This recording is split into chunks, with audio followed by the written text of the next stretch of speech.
Our second inductee tonight. This New Jersey propane retailer had the vision to create a forum that would bring the world propane industry together to share best practices and discuss ways to grow. At a time when many saw little value in expanding the propane industry outside the U.S., Stuart Kane did something else.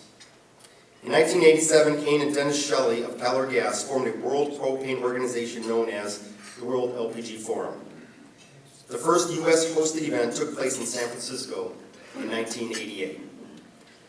Today, the World LPG Association is made up of more than 200 member companies and organizations operating in more than 125 countries. It hosts an annual forum that draws thousands. The World LPG Association told us it's extremely grateful for the foundations Kane built. Here with us tonight from the association is Allison Albert. Can you please stand and be recognized?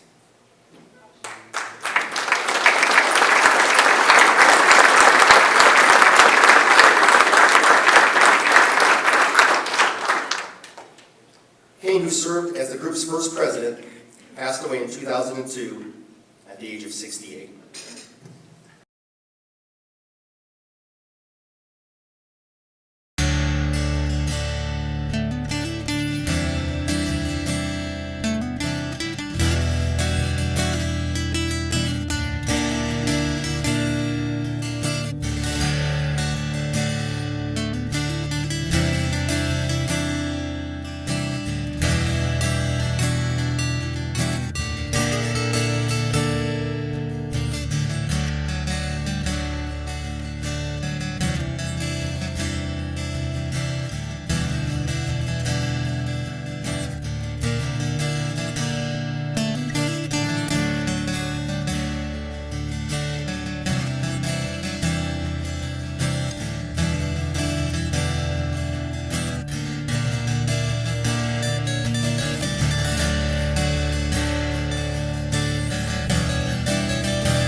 Ladies and gentlemen, accepting on behalf of Stuart Kane is his brother, John.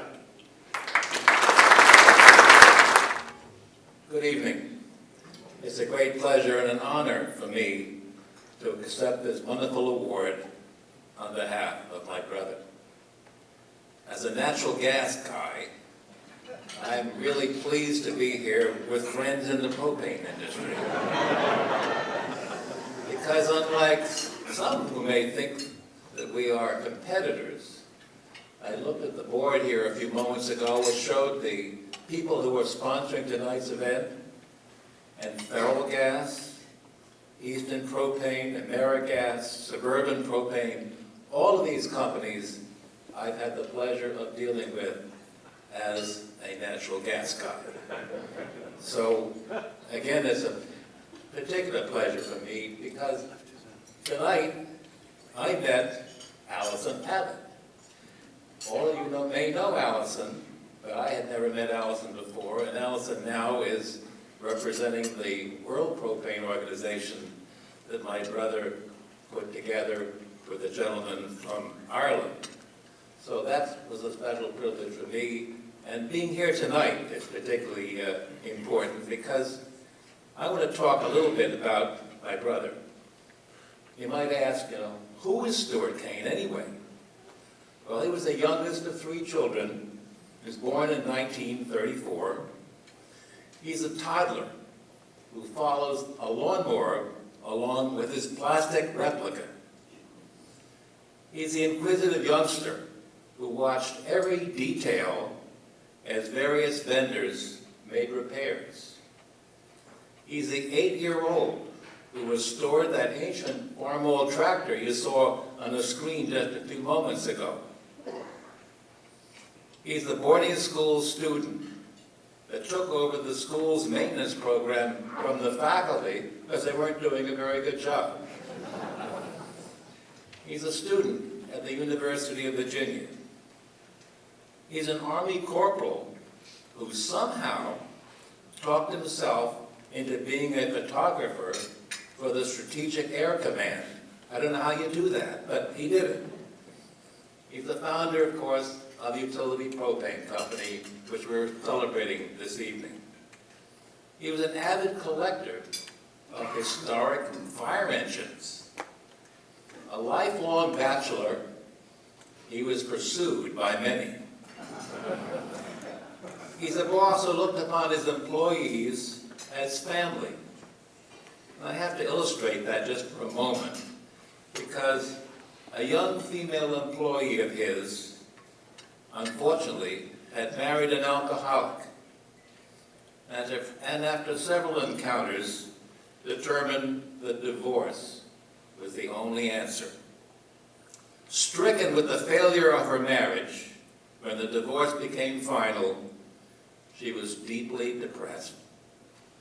Somehow, Stuart found out about this, and when the dreaded day arrived, he invited her to join him and his friends for a dinner to celebrate her freedom. That was the kind of guy he was. He, as I said, each of his employees were his friends, and he knew their families, and he knew some of their problems. He was a man with a great sense of humor. Another friend of his used to quote the New York Times whenever anything went wrong, and he was the kind of guy, you know, who knew everything about everything, but really didn't know very much about anything either. So Stuart and his humor ended up leaving this gentleman a lifetime prescription for the New York Times. Now, he's a businessman who recognized the importance of propane to natural gas companies. Utility Propane was formed initially to provide and hold customers before a natural gas company came along and installed the mains to reach those customers.